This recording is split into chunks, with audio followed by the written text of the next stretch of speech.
Morgan, and today I will be reading Chapter 10 of Charities Chosen by Ruby M. Ayres.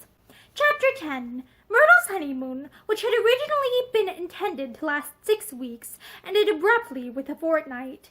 One evening, Mrs. Atfield came to Charity in the schoolroom, perturbation on her face, and an open telegram in her hand. "Myrtle's coming home!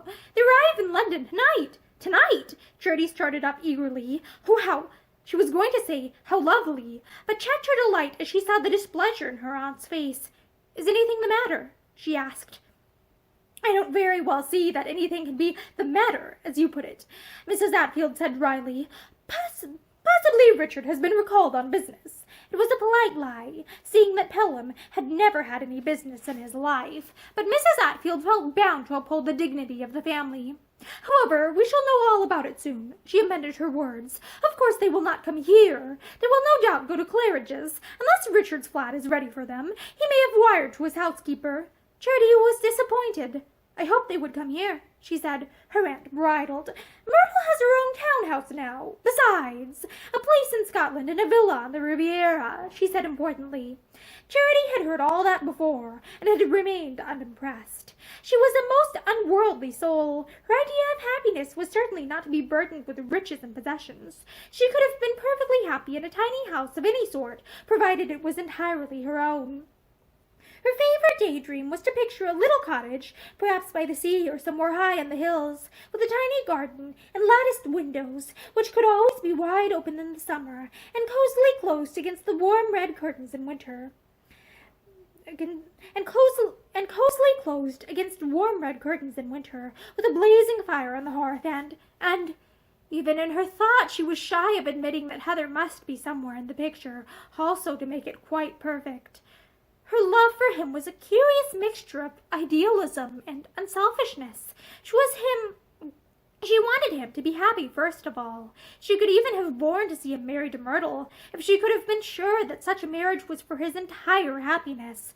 But lately she had not been so sure. His taste and Myrtle's were as far apart as the poles, besides which Myrtle did not understand him. She was positive, and would not even trouble to try to understand him. Since her admittance to her uncle's library, Charity had developed a greed for books. She read anything and everything that came in her way, and her shrewd little mind had soon grasped the fact, among others, that there were a great many different sorts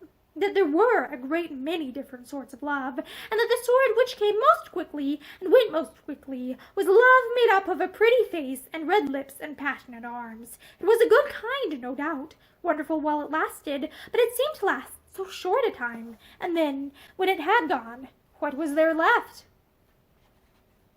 Infinite thought and difficult consideration told Charity that the love which should be felt was the kind which she felt for Hugh Heather. A kind of love which was motherly and sisterly and tender and unchanging and complete all at once. "I want him myself," was the simple way in which she summed it up in her mind. "But if I can't have him, I want him to be very happy always with someone else," and that he was terribly unhappy she knew well enough. Since Myrtle's wedding, she had deliberately tried to keep on more friendly terms with Harvey, because through him alone could she hope to hear anything of Heather. And apparently he was doing all sorts of wild things, drinking heavily, squandering his money, and turning night into day. "He won't have a shilling left soon if he goes on at this rate," Harvey said.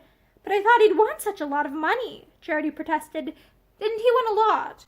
"He said something about 25,000, her cousin admitted. "Probably it wasn't so much. Anyway, 25,000 isn't a fortune to Heather. He's had nearly as much once or twice before." "And spent it!" Charity gasped. "Blown it," Harvey agreed. "He's a lunatic where money is concerned. He ought to have a keeper to dole it out to him." "Or a wife to look after him," Charity said unthinkingly. Harvey frowned. "Meaning yourself?" he asked quickly.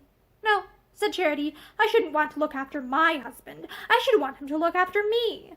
"Tell that to any modern woman, and you'll be laughed to scorn," Harvey declared cynically. Harvey had changed a great deal lately. He was at home far more, and he was more considerate to his mother. "I think Harvey must be ill," Mrs. Atfield said once with a sigh, when he had forgotten to argue with her, and had instead agreed readily to do something which she had been sure he would refuse to consider. And if being in love was an illness, she was right, for although as yet he was unaware of the fact, Harvey was slowly but surely falling in love with his cousin. He felt restless when he was out of the house, and when he was in the company of other girls, he found himself thinking of Charity's dark eyes and elfin face. She was quite indifferent to him, and he knew it, just as he knew that the only time she really cared to talk to him was when they spoke of Heather. When he heard that his sister and her husband were returning to London, Harvey sought Charity and found her in the schoolroom having a solitary supper. "Why don't you have Grub downstairs with us?" he asked irritably. "Because I like it better up here." Her eyes twinkled, and then she added mischievously, "I can eat more, for one thing." Harvey burst out laughing. "You are a caution," he said, and then he asked if she had heard about Myrtle. "Yes, Aunt Edith told me just now." Harvey drummed his fingers on the table. Wonder what Heather will say." "He may not know." "He will soon if he doesn't know." "He will soon if he doesn't now. I'm going to tell him." Charity frowned. "I don't suppose he'll mind," she said with an assurance she was far from feeling. "I dare say he's got over it by this time." "That's not saying much for his constancy." Charity kept her eyes lowered. "I don't believe he ever really loved her," she said at last positively. Harvey stared.